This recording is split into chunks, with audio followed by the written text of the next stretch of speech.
Welcome to the Indonesian traditional market, where chaos and charm tango together before dawn. Today I am at Pasar Lenteng Agung in South Jakarta. The first thing that hits you isn't the view, but the complex aroma cocktail. Fried tofu sizzling in old oil, dried salty fish which are addictively delicious, and sometimes, in season, the unmistakable waft of durian which makes you think you are eating smelly cheese while in the lavatory. The market starts early. By 5 a.m. vendors are already selling their stuff. Some people may say that traditional markets are unhygienic. Chicken not kept on ice in a tropical climate? What could possibly go wrong? But I'd say that unless you fail to cook the meat well, you'll be fine. In all my years in Indonesia, I've never fallen sick from food poisoning. And unlike modern supermarkets, the food is nearly all fresh. None of the artificial additives and preservatives that contaminate so much of the overpriced produce that supermarkets sell, even if it is nicely packaged. There are also no barcode scanners here, just loud haggling and sharper math skills than your average accountant. Prices are a bit flexible, which means some vendors may charge higher prices if you look rich. In Jakarta, it must be said that most of the vendors are fantastic and very honest. You should get the fair market price, even if you are a foreigner. I won't say what it's like in Bali, however. At the meat section, a vendor waves a cleaver, casually discussing last night's soap opera while beheading breakfast.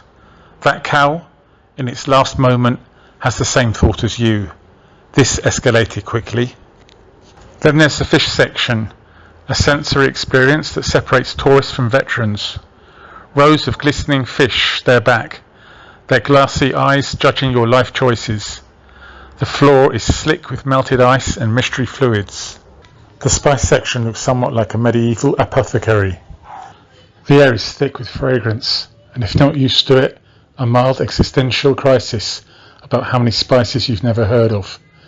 Did you know Indonesia produces some of the world's finest cloves and nutmeg? Once, European empires literally killed each other over these. Today you can buy them for the price of a cup of instant noodles. Capitalism's sense of irony at work. The fruit section is a riot of colour and deception. Loads of delicious looking bananas. Less than $1 a bunch. Best deal since Pirate Bay offered stuff online for free.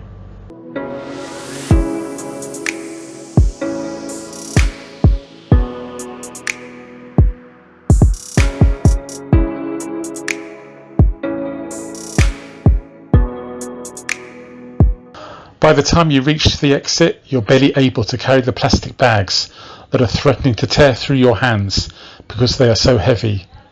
But you at least leave with an unshakable admiration for how these markets still run on pure human connection. No checkouts, no corporate jingles or ATM cards, just people, sweat and survival. A herbal jamu drink helps you to maintain your strength and stay healthy.